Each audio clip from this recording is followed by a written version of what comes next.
నేడు Nellore rural MLA కార్యాలయంలో rural MLA Kotamreddy Sridhar Reddy విలేకరుల సమావేశం నిర్వహించారు. ఈ సందర్భంగా ఆయన మాట్లాడుతూ తక్కువ మాట్లాడి ఎక్కువ పని చేయాలని ప్రజల ఆకాంక్ష అంటూ అందుకే రాజకీయ విషయంలో తక్కువ ప్రజా సమస్యలపై ఎక్కువ మాట్లాడుతా అన్నారు. శ్రీకాంత్ పేరోల్ విషయంలో రాష్ట్ర వైసీపీ నేతలు YCP rural incharge YCP social media దుష్ప్రచారం చేస్తున్నాయని, శ్రీకాంత్ కి పేరోల్ ఇవ్వాలని ఆయన తండ్రి నా దగ్గరకు వస్తే సిఫార్సు లేఖ ఇచ్చారని రూరల్ ఎమ్మెల్యే కోటంరెడ్డి శ్రీధర్ రెడ్డి తెలిపారు. వివిధ సమస్యలతో వచ్చేవారికి ఎమ్మెల్యేలు లేఖలు ఇస్తారు. అధికారులు వాటిని పరిశీలించి సమాధానం చెప్తారు. జూలై 16న నా లేఖ గూడూరు ఎమ్మెల్యే సునీల్ లేఖలను తిరస్కరిస్తూ అధికారులు మా ఇద్దరికి రాతపూర్వక సమాధానం ఇచ్చారని ఆయన అన్నారు. ఇకపై నేను ఎమ్మెల్యేగా ఉన్నంతకాలం ఎవరికీ పేరోల్ విషయంలో లేఖలు ఇవ్వరని, ప్రతి విషయం రాజకీయ నాయకులకి పాఠాలు నేర్పిస్తుందని, నేను రాజకీయాల్లో నిరంతరం విద్యార్థినేనంటూ రూరల్ ఎమ్మెల్యే కోటంరెడ్డి శ్రీధర్ రెడ్డి తెలిపారు. ప్రజల కోసం ఇది ప్రజల ఆకాంక్ష.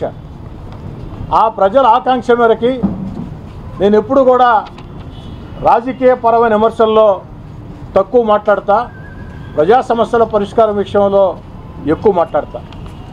అయితే ఇటీవల అవిలే శ్రీకాంత్ ఫెరోల్ గురించి కొన్ని ఆరోపణలు వచ్చాయి. నెల్లూరు రూరల్ వైసీపీ ఇన్ఛార్జ్ కొన్ని ఆరోపణలు చేశారు. వైసీపీ సోషల్ మీడియా అనేక ఆరోపణలు చేస్తూ ఉంది. వీటన్నిటికీ సమాధానం చెప్పాలనే ఈ యొక్క విలేకరుల సమావేశం.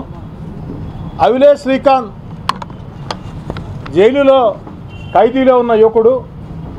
ఆ యువకుడికి పెరోల్ కావాలని వారి తండ్రి, వారి సోదరుడు నా వద్దకు వస్తే నేను ఇచ్చినటువంటి లేఖ, ఆ లేఖ ఇచ్చిన తర్వాత మేము ఇచ్చిన లేఖని తిరస్కరిస్తూ నేను గూడూరు శాసనసభ్యులు పాషం సునీల్ కుమార్ గారు, ఎందుకంటే ఈ కుటుంబం గతంలో నెల్లూరు రూరల్లో ఉండింది, ఇప్పుడు గూడూరులో ఉంది, అందుకని గూడూరు ఎమ్మెల్యే పాషం సునీల్ కుమార్ గారు నేను సిఫారసు లేఖ ఇవ్వటం జరిగింది.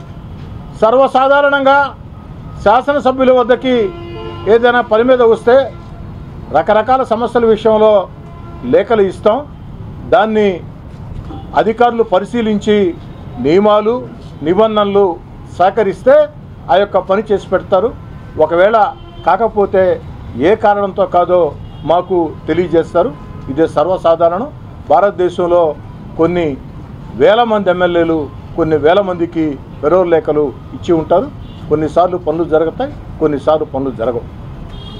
నేను గూడూరు ఎమ్మెల్యే సునీల్ కుమార్ గారు లేఖలు ఇస్తే జూలై 16వ తారీఖున, ఈ సంవత్సరం జూలై 16వ తారీఖున ఇద్దరు ఎమ్మెల్యేల లేఖని తిరస్కరిస్తూ అవిలే శ్రీకాంత్కి నియమాల ప్రకారం పెరోల్ ఇవ్వలేము కాబట్టి మీరు ఇచ్చిన లేఖని తిరస్కరిస్తున్నారని చెప్పని ఈ సంవత్సరం జూలై 16వ తారీఖున అధికారులు నాకు, అటు గూడూరు శాసనసభ్యులు మిత్రుడు పాషం సునీల్ కుమార్ గారికి రాతపూర్వకంగా ఇచ్చిన సమాధానం. అయితే ఒక ఫెరోల్ విషయంలో ఇద్దరు శాసనసభ్యులు మానవతావాదంతో పరిశీలించి న్యాయం చేయమని లేఖ ఇస్తే అధికారులు తిరస్కరించారు. వారి కారణాలు వారికి ఉంటాయి. మరి ఆగస్టు 30వ తారీఖున అధికారులు పెరోల్ మంజూరు చేశారు. మిమ్మల్ని అందరినీ కోరుతూ ఉన్నా, మీ ద్వారా రాష్ట్ర ప్రజలందరికీ తెలియజేస్తూ ఉన్నా, ఈ సంవత్సరం జూలై 16వ తారీఖున మా లేఖలు, ఇద్దరు ఎమ్మెల్యే లేఖలు తిరస్కరించిన అధికారులు అవిలే శ్రీకాంత్ పెరోల్కి అర్హుడు కాదు అని చెప్పిన అధికారులు 14 రోజుల తర్వాత, అక్షరాల 14 రోజుల తర్వాత ఉత్తర్వులు ఇచ్చారు, అనుమతులు ఇచ్చారు పెరోల్కి అర్హుడు అని.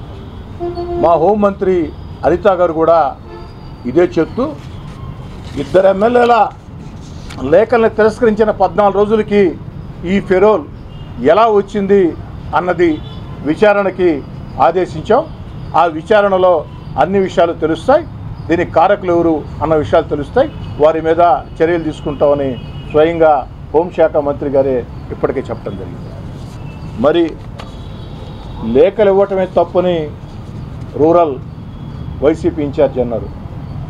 అయ్యా, రూరల్ వైసీపీ ఇన్ఛార్జ్ లేదా వైసీపీ రాష్ట్ర సోషల్ మీడియా, వైసీపీ రాష్ట్ర నాయకులారా, లేఖలు ఇవ్వటమే తప్పు అయితే మరి వైఎస్ఆర్ కాంగ్రెస్ పార్టీ అధికారంలో ఉన్న వేళ వైఎస్ఆర్ కాంగ్రెస్ పార్టీ రాష్ట్ర నాయకులు వైఎస్ జగన్ రెడ్డి గారికి ఈ రాష్ట్రంలో అత్యంత సన్నిహితుడు చెవిరెడ్డి భాస్కర్ రెడ్డి, సూళ్లూరుపేట శాసనసభ్యులు కిలివేటి సంజీవయ్య వారు ఇదే అవిలేష్ శ్రీకాంత్కి, వేరే వారికి కూడా కాదయ్యా, ఇదే అవిలేష్ శ్రీకాంత్కి లేఖ ఏ విధంగా ఇచ్చారు?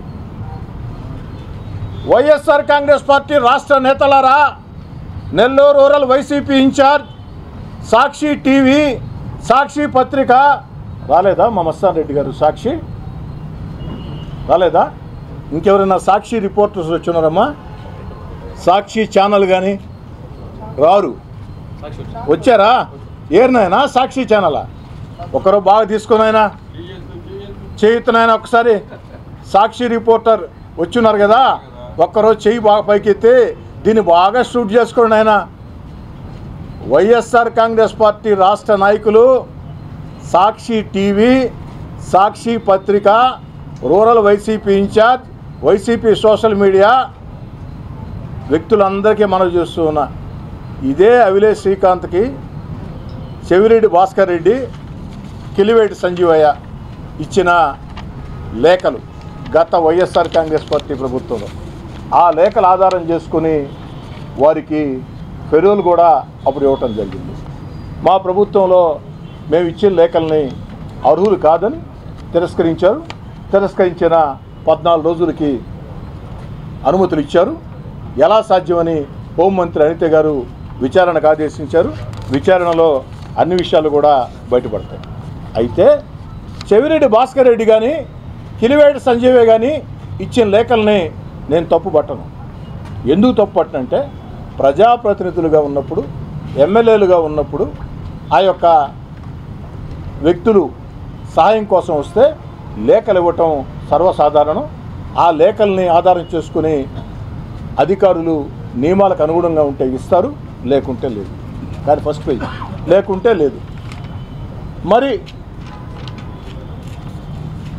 ఈ సందర్భంగా మరో మాట అందరికీ చెప్తూ ఉన్నారు. జీవితంలో ప్రతి సంఘటన రాజకీయ నేతలకి ఒక అనుభవం. ఈ అనుభవం నాకు నేర్పించిన పాఠం, ఏది ఏమైనా భవిష్యత్తులో నేను ఎమ్మెల్యేగా ఉన్నంతకాలం ఎవ్వరికి ఫెరోల్ లేఖలు ఇవ్వను. సహాయం చేద్దాం. ఎందుకంటే ఎవరైనా వ్యక్తులు వస్తే వారి తండ్రో వారి తల్లో లేదా సమస్యల మీద వస్తే ఇస్తూ ఉంటాం. కానీ ఫెరోల్ విషయంలో వివాదం జరిగింది కాబట్టి మా లేఖలు తిరస్కరించి ఉత్తర్వులు ఇచ్చినా మా లేఖల్ని పదే పదే చూపించి మా లేఖల వల్లే వచ్చిందని ఆరోపించారు కాబట్టి సమాధానం చెప్తూ ఉన్నా. మా లేఖల వల్ల రాకున్నా ఇది ఒక వివాదం అయింది కాబట్టి ఈ యొక్క అనుభవం జీవితంలో ఒక పాఠం నేర్పించింది. రాజకీయాల్లో నేను ఎప్పుడు కూడా డాక్టరేటు, ప్రొఫెసరు, లెక్చరరు అనుకోను. ఎప్పుడు కూడా నిరంతర విద్యార్థే. ఈ విద్యార్థిగా నాకు నేర్పించినటువంటి పాఠం, భవిష్యత్తులో ఎవరికి ఫెరోల్ లేఖలు ఇవ్వం. ఎవరైనా ఫెరోల్ కోసం వచ్చినా అయ్యా సంబంధిత పోలీస్ అధికారులకి దరఖాస్తు చేసుకోండి, అర్హులైతే ఇస్తారు, లేకుంటే లేదు. ఫెరోల్ కోసం నెల్లూరు రూరల్ ఎమ్మెల్యే కార్యాలయానికి ఎవరు రావద్దని కూడా భవిష్యత్తులో కూడా చెప్తా. ఇది ఒక అనుభవం. అయితే ఫెరోల్ వరకే నెల్లూరు రూరల్ వైసీపీ ఇన్ఛార్జ్ మాట్లాడుకుంటే నేను కూడా ఫెరోల్ వరకే మాట్లాడి వివరణ ఇచ్చి సరిపెట్టేవాడిని. కానీ వ్యక్తిగత ఆరోపణలు నా మీద చాలా చేశారు. దానికి సమాధానం చెప్పాల్సిన బాధ్యత నాకుంది. నెల్లూరు రూరల్ వైసీపీ ఇన్ఛార్జ్ గారు మీరేమన్నారంటే, పాల డబ్బా కోసం, నాకు 2 కుమార్తెలండి, చిన్నప్పుడు వారి పాల డబ్బా కోసం స్నేహితుడి దగ్గర 100 రూపాయలు డబ్బులు తీసుకున్నాం అన్నాడు. నిజం. ఎవరు కాదన్నారు? గతంలో అనేక సార్లు అనేక సందర్భాల్లో పాల డబ్బా కోసం నా స్నేహితుడు 100 రూపాయలు పెట్టి పాల డబ్బా కొనిచ్చాడని నేనే స్వయంగా చెప్పుకున్నాను. మీరు చెప్పింది నిజం. రూరల్ వైసీపీ ఇన్ఛార్జ్ గారు మీరు చెప్పింది కరెక్ట్. మరి అక్కడికి ఆపేమైంది? నా స్కూటర్లో చాలాసార్లు పెట్రోల్ లేకుంటే అనేక మంది స్నేహితులు నా స్కూటర్కి పెట్రోల్ పట్టించేవాళ్ళు. మీడియా మిత్రులు చెప్తూ ఉన్నా, నాకు ఒక సెకండ్ హ్యాండ్ పాత స్కూటర్ ఉండేది సార్. ఆ స్కూటరు నాకెంతో ఇష్టం. ఈరోజు కూడా నా దగ్గరే ఉంది ఆ స్కూటర్. ఆ స్కూటర్లో నేను పోతుంటే దారిని పోయే వాళ్ళందరూ నా సైడ్ చూడాల్సిందే. ఎందుకంటే పాత స్కూటరు సౌండ్ ఎక్కువ వచ్చేది.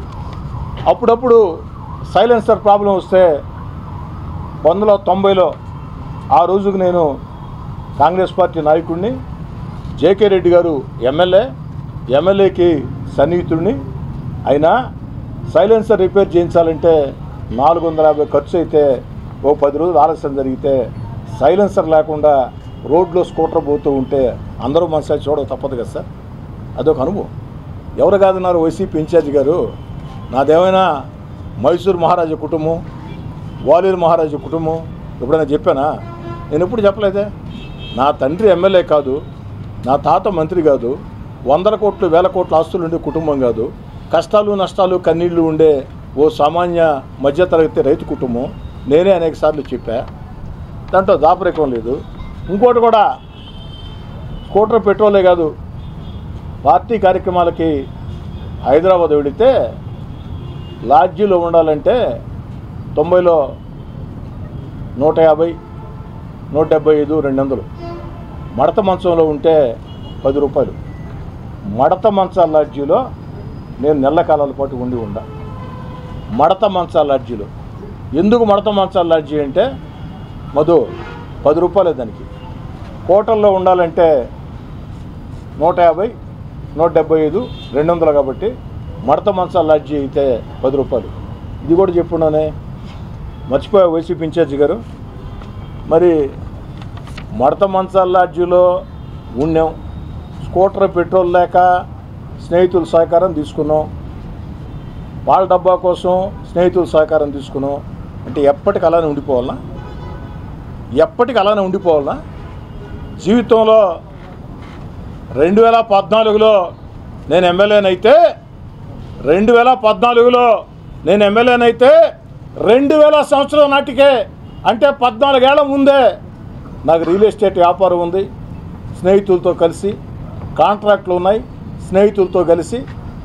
ఆ రోజే నాకు 2000 సంవత్సరంలోనే కారు ఉంది. 2003లో నా ఇంటికి 2 కార్లు వచ్చాయి. 2009లో సొంత ఫ్లాట్ వచ్చింది. ఇవన్నీ ఎమ్మెల్యే కాకముందే. మరి ఎమ్మెల్యే కాకముందు 14 సంవత్సరాల ముందు రియల్ ఎస్టేట్ వ్యాపారం ఉంది, చిన్న చిన్న కాంట్రాక్ట్లు ఉన్నాయి. ఇప్పటికీ అవి కొనసాగిస్తున్నాం. ఇప్పుడు ఆర్థికంగా స్థితిమంతులం కాబట్టి కొంచెం పెద్ద రియల్ ఎస్టేటు, పెద్ద కాంట్రాక్టులు స్నేహితులతో కలిసి చేస్తున్నాం. తప్ప అయ్యా రూరల్ వైసీపీ ఇన్ఛార్జ్ తప్ప? రాజకీయ దందాలు చేస్తే తప్పు, ఆర్థిక దందాలు చేస్తే తప్పు, వ్యాపారాలు చేస్తే తప్పు కదయ్యా. నేను ఆర్థిక దందాలు చేసి ఉంటే,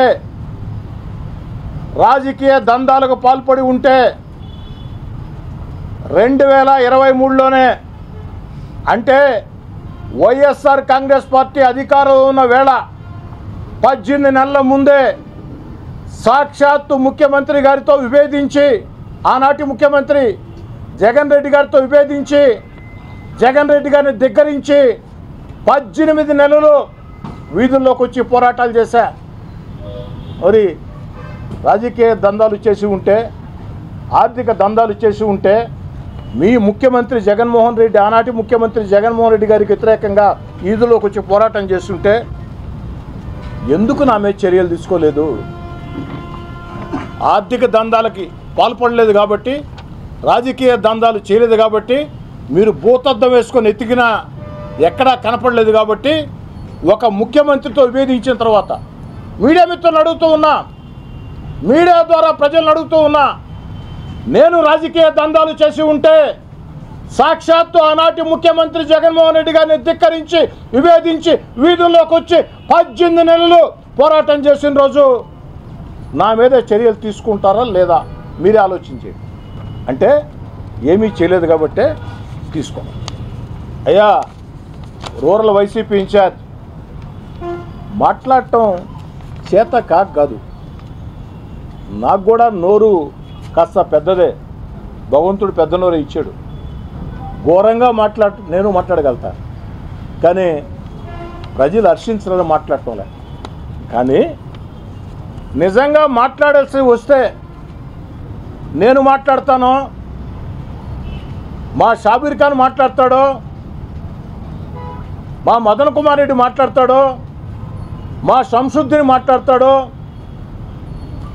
లేక మా కరణం హజరత్ నాయుడు మాట్లాడతాడో, మా చక్కసాయి సునీల్ మాట్లాడతాడో, మా తమ్ముడు కోటంరెడ్డి గిరి మాట్లాడతాడో, ఎవరో ఒకరు మాట్లాడేస్తాం రోజు. మరి బరి తెగిస్తే మీరు ఏం మాట్లాడతామంటే 2004 నుంచి 2014 దాకా కాంగ్రెస్ పార్టీ అధికారంలో ఉన్న వేళ పేరుకు వివేకానంద రెడ్డి గారు ఎమ్మెల్యేనైనా ఇప్పుడు రూరల్ వైసీపీ ఇన్ఛార్జ్, ఆనాడు అధికార పార్టీ ఇన్ఛార్జిగా ఉన్నారు కదా. అయ్యా రూరల్ వైసీపీ ఇన్ఛార్జ్ 2004-2014 మధ్యలో ఆ 10 ఏళ్ళు అధికార పార్టీ ఇన్ఛార్జిగా మీరున్న వేళ ములుమూడి, దొంతాలి, కనుపర్తిపాడు హత్యల గురించి మాట్లాడదాం, ఇసుక స్మగ్లింగ్ గురించి మాట్లాడదాం, గ్రావెల్ స్మగ్లింగ్ గురించి మాట్లాడదాం, రియల్ ఎస్టేట్ దందాల గురించి మాట్లాడతాం. మీరు మాట్లాడండి. ఎక్కడైనా నా గురించి మాట్లాడాల్సి వస్తే మీరు మాట్లాడండి, సమాధానం చెప్తాం. నేను మాట్లాడటం ప్రారంభిస్తే ఇవన్నీ కూడా మాట్లాడతాం. ఆఖరికి అయ్యా రూరల్ వైసీపీ ఇన్ఛార్జ్, నీకు నాకు మధ్య ఒక సంభాషణ జరిగింది, సభ్యత కాదు కాబట్టి ఆ సంభాషణ బయట పెట్టడం. ఏమిటా సంభాషణ అంటే 2 కోట్ల డబ్బు. ఏమిటా సంభాషణ అంటే 2 కోట్ల డబ్బు. ఆ 2 కోట్ల డబ్బు గురించి కూడా మాట్లాడదాం.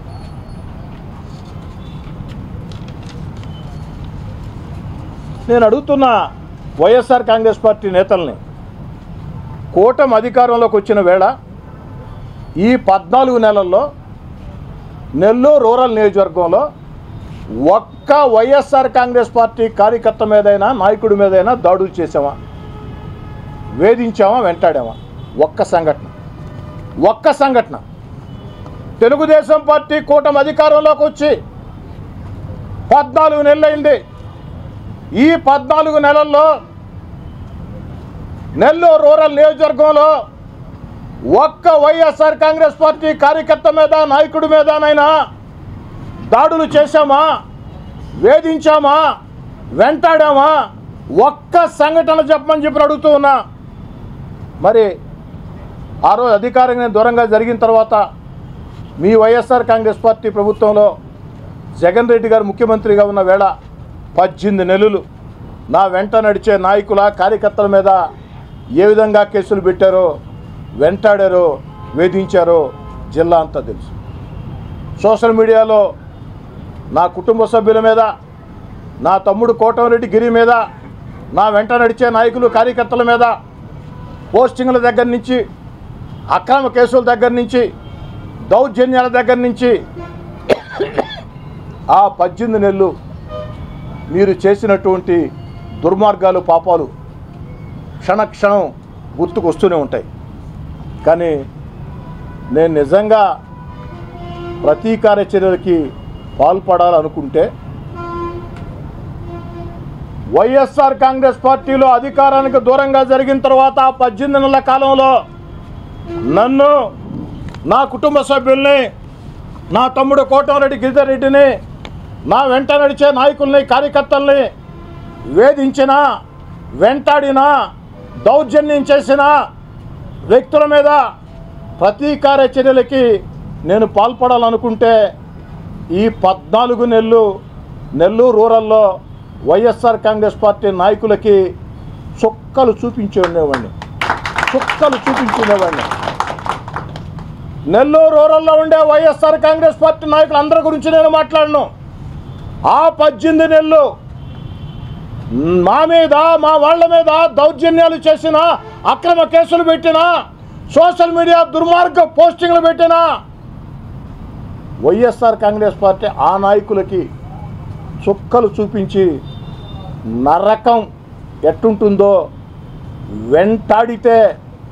వేటాడితే ఎట్టుంటుందో, నరకం ఎట్టుంటుందో, వెంటాడితే వేధిస్తే ఎట్టుంటుందో చూపించుండేవాడిని.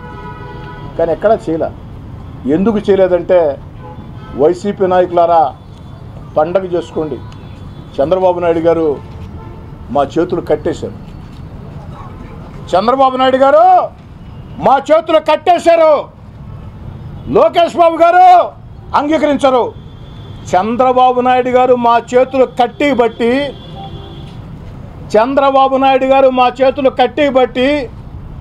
లోకేష్ బాబు గారు అంగీకరించరు కాబట్టి, ప్రతీకార చర్యలకి పాల్పడితే సహించరు కాబట్టి, ఎమ్మెల్యేలైనా, ఎంపీలైనా, మంత్రులైనా చంద్రబాబు నాయుడు గారి దగ్గర గీత దాటకూడదు.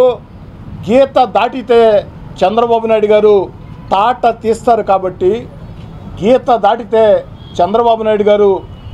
తీస్తారు కాబట్టి, ప్రతీకార చర్యలకి పాల్పడవద్దని స్పష్టంగా ఆదేశాలు ఇచ్చారు కాబట్టి, వారి ఆదేశాలని తూచా తప్పకుండా పాటిస్తూ చేతులు కట్టేసుకుని మా చేతులు కట్టేశారు కాబట్టి ఉన్నాం.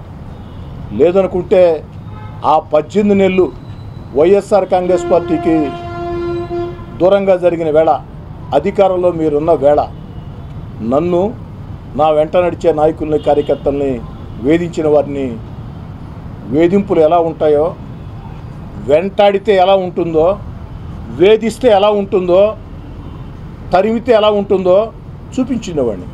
కానీ చంద్రబాబు నాయుడు గారు మా చేతులు కట్టేశారు. గీత దాడితే ఉపేక్షించరు. యథా రాజా తదా ప్రజ. మా నాయకుడు చంద్రబాబు నాయుడు గారు మాకు ఆదేశాలు ఇచ్చారు కాబట్టి, నాకే కాదు రాష్ట్రంలో ఉండే తెలుగుదేశం పార్టీ కూటమి వాళ్ళకి, చంద్రబాబు నాయుడు గారైనా, పవన్ కళ్యాణ్ గారైనా, లోకేష్ గారైనా స్పష్టంగా చెప్పారు కాబట్టి, ఎక్కడా కూడా చట్టవిరుద్ధమైన పనులు, ప్రతీకార చర్యలకి మేము పాల్పడే అవకాశం లేదు. ఎందుకంటే మా నాయకుడు అంగీకరించరు కాబట్టి, నాయకుడు ఆలోచన ప్రకారం నడుచుకోవాలి కాబట్టి. ఇక ఆనాటి నా పేదరికాన్ని అవహేళన చేస్తూ మాట్లాడాడు రూరల్ వైసీపీ ఇన్ఛార్జ్. ఇందాకే చెప్పే సమాధానం అన్నిటికీ మళ్ళీ కూడా చెప్తున్నా. నా జీవితంలో నాకు సాయం చేసిన వ్యక్తులు ఎంతోమంది ఉన్నారు.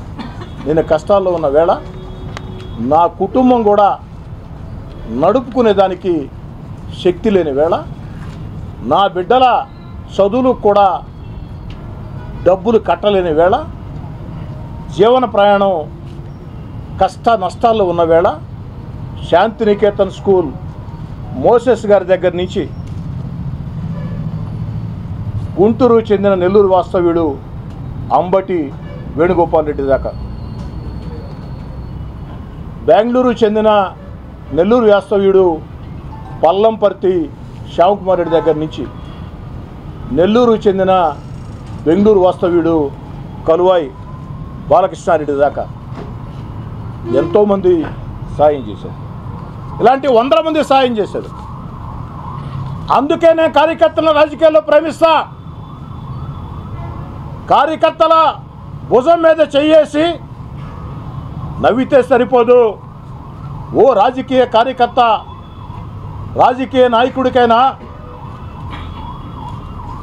పార్టీకైనా అత్యంత ముఖ్యం ఆ రాజకీయ వ్యామోహం వెనుక, ఆ తెల్ల సొక్క వెనుక, ఆ రాజకీయంగా తిరిగే కార్యకర్తల ఇంట్లో ఉండే బాధలు, నష్టాలు, కష్టాలు, కన్నీళ్లు నా జీవితంలో అనుభవించాను కాబట్టి కేవలం కార్యకర్తల్ని భుజం తట్టి శభాష్ అంటే కుదరదు. జెండా మోసేదానికి కార్యకర్త, పోలింగ్ బూత్లో ఏజెంట్ కార్యకర్త, నాయకుడు వీధుల్లోకి పోతే జనాల్ని సమీకరించేదానికి కార్యకర్త, ఎన్నికలు వస్తే నాయకుడికి జిందాబాదులు చెప్పేది కార్యకర్త, కార్యక్రమం విజయవంతం కావాలంటే కార్యకర్త, పార్టీ కార్యక్రమాలకు పిలుపునిస్తే విజయవంతం చేసేది కార్యకర్త. ఆ కార్యకర్త రాజకీయ కార్యకర్తలందరూ బ్రహ్మాండంగా ఉంటారని ఒక అభిప్రాయం. అది అబద్ధం. నా జీవితంలో ఆ రాజకీయ కార్యకర్తగా నేనే కష్టాలు పడ్డాను కాబట్టి నాకు అవకాశం వచ్చిన రోజు నెల్లూరు రూరల్ నియోజకవర్గంలో కొన్ని వందల మంది రాజకీయ కార్యకర్తలకి, నా వెంట నడిచే నాయకులు, కార్యకర్తలకి ఆర్థికంగా నేరుగా నేనే సాయం చేసి ఉన్నా. కార్యకర్త భుజం మీద చెయ్యేసో, బొగ్గగిల్లో, పొట్టదట్టో శభాష్ అంటే కుదరదు. రాజకీయాల్లో తిరిగే వ్యక్తుల్లో 95% మంది వ్యక్తుల కుటుంబంలో కష్టాలు ఉంటాయి, నష్టాలు ఉంటాయి, కన్నీళ్లు ఉంటాయి. ఆ కష్టాలు, నష్టాలు, కన్నీళ్లు అనుభవించాను కాబట్టే నా వెంట నడిచే నాయకులు, కార్యకర్తలతో సహించాను. కాబట్టి దీన్ని రూరల్ వైసీపీ నాయకులు, రూరల్ వైసీపీ ఇన్ఛార్జ్ గుర్తుంచుకుంటే బాగుంటుంది. చంద్రబాబు నాయుడు గారు చేతులు కట్టేశారని, లోకేష్ బాబు గారు అంగీకరించరని ఎంతో ప్రశాంతంగా, ఎంతో సంయమనంతో ఉన్నాం. వైసీపీ నేతలారా కెలకొద్దు, వైసీపీ నేతలారా కెలకొద్దు. రండి, ఆరోగ్యవంతం రాజకీయాలు చేద్దాం. చిల్లర మాటలు, చిల్లర రాజకీయాలు వద్దు. అధికార పార్టీ శాసనసభ్యులుగా, అధికార పార్టీగా ప్రజల కోసం మేము చేసే కార్యక్రమాల విషయంలో పొరపాట్లు ఉంటే ఏలెత్తి చూపించండి. ఖచ్చితంగా కలిసి పనిచేద్దాం. ఒక బాధ్యతాయుతమైన ప్రతిపక్షంగా మీరు ప్రవర్తించండి, బాధ్యతాయుతమైన అధికార పక్షంగా మేము ప్రవర్తిస్తాం. మేము చెప్పే మాటలు నిజాలనుకుంటే ప్రజలు మమ్మల్ని ఆదరిస్తారు. మీరు చెప్పే మాటలు నిజాలనుకుంటే ప్రజలు మిమ్మల్ని ఆదరిస్తారు. అంతేగాని చిల్లర మాటలు, చిల్లర రాజకీయాలు ఇవి కొనసాగిస్తే మీదైన భాషలో మీకు సమాధానం చెప్పక తప్పనిసరి పరిస్థితి వస్తే ఖచ్చితంగా నేను కానీ, మా వాళ్ళు కానీ మీకు మీరు మాట్లాడిన మాటలకి 10 సరిపోతుందా? 15 100 వద్దు, తట్టుకోలేదు. 100 వద్దు, తట్టుకోలేదు. ఆ ప్రకారం వైసీపీ నేతలారా కాస్త ప్రజల కోసం ఆలోచన చేయండి. మేము చేసే తప్పులుంటే ఎత్తి చూపండి. నెల్లూరు రూరల్ నియోజకవర్గంలో అన్నిటికీ అధికార పార్టీ శాసనసభ్యుడిగా, ముఖ్యమంత్రి చంద్రబాబు నాయుడు గారి విధేయుడిగా నేనే బాధ్యత వహిస్తా. మీరు చెప్పింది ఏదైనా నిజం ఉంటే సరి చేసుకుంటాం. ఇందాక మీకు చెప్పా, పాల డబ్బాని మీరు అన్నారా, నేను కాదంటే కదా, మిగతా విషయాలు కూడా చెప్పా. ఆ విధంగా హోందాయుత రాజకీయాలు చేద్దాం. అలా కాదు, మేము చెయ్యం, మేము ఇలాగే చేస్తాం, మేము చిల్లర రాజకీయాలు చేస్తాం, చిల్లర మాటలు మాట్లాడతాం అనుకుంటే దానికి ప్రతిస్పందన కూడా నేను వద్దు అన్నా చంద్రబాబు నాయుడు గారు ప్రతీకార చర్యలు వద్దు అన్నారు కాబట్టి, వేధింపులు వద్దు అన్నారు కాబట్టి, ఏదైనా చట్టబద్ధంగా జరగాలన్నారు కాబట్టి నేను వద్దు అనుకున్నా, నేను వద్దు అనుకుంటున్నా. కానీ నెల్లూరు రూరల్లో మీరు బరి తెగిస్తే నేను వద్దు అన్న కొంతమంది నా వెంట నడిచే నాయకులు, కార్యకర్తలు అంగీకరించే పరిస్థితి కూడా రాకపోవచ్చు. దాన్ని కూడా కాస్త దృష్టిలో ఉంచుకోండి. చెప్పండి సార్.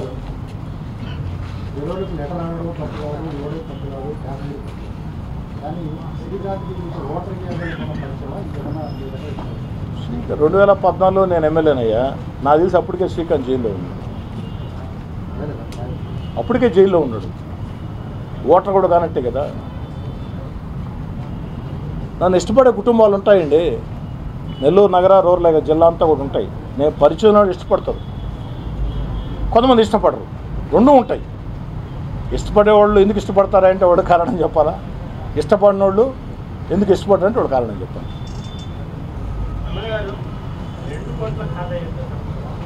సమయం వచ్చిన రోజు చెప్పాల్సిన రోజు చెప్పాల్సిన విధంగా పద్ధతిగా అందంగా పొందికగా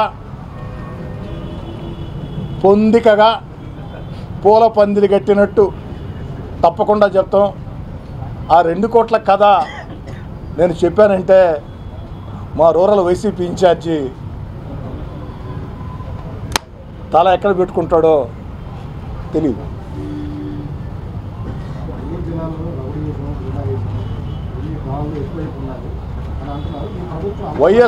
వైఎస్ఆర్ కాంగ్రెస్ పార్టీ ప్రభుత్వంతో పోల్చుకుంటే ఈ ప్రభుత్వంలో పోలీసులు చాలా కఠినంగా వ్యవహరిస్తూ ఉన్నారు, కఠిన చర్యలకు పాల్పడుతూ ఉన్నారు. రౌడీల్ని గూండాల్ని ఉక్కు పాదంతో అణిచివేస్తూ ఉన్నారు. ఒకటి అర్థం చేసుకోండి, మీరు ఫెరోల్ వచ్చింది, సత్ప్రవర్తన లేకుంటే ఫెరోల్ రద్దు చేస్తూ ఉన్నారు. ప్రవర్తన బాగాలేదు కాబట్టి 5 రోజుల్లో ఫెరోల్ కూడా రద్దయింది. ఆ ప్రభుత్వానికి ఈ ప్రభుత్వానికి ఉన్న తేడా. సార్ ఇంకా చెప్పండి సార్, మీరు ఎన్ని క్వశ్చన్లు అడిగినా నేను రెడీగా ఉండా. ఏ సురేష్ గారు, ఏ సార్ కొనార్క్ గారు, దానికి ఏం చేద్దాం సార్? పోలీస్కి సలహా చెప్పి పంపిద్దాం. ఇప్పుడు లేఖలు ఇస్తే వివాదం చేస్తుంటారు. అందుకే ఇలాంటి విషయాల్లో, వివాదాస్పద విషయాల్లో, ఫెరోల్ విషయం కావచ్చు, ఏదైనా ఇలాంటి ఇష్యూలు ఏదైనా ఉంటే సలహా చెప్పి పోలీస్ స్టేషన్కి పంపిద్దాం. మా సాక్షి ఎన్నైనా సాక్షి ఏనైనా కెమెరా పెట్టేసి దూరంగా ఉండవా? ఏమైనా నేను బాయ్కట్ చేసావు, నువ్వు ఎట్ట నువ్వు చెప్పు. నువ్వా మీరేదో ప్రశ్నలు అడుగుతారు, పేపర్లో రాస్తుంటారు, ప్రశ్నలు అడతారని మా సాక్షి మస్తాన్ రెడ్డి గారిని ప్రత్యేకంగా ఆహ్వానించా. మస్తాన్ రెడ్డి గారు నా మీద బాధ అయింది. మురళి గారు, నైనా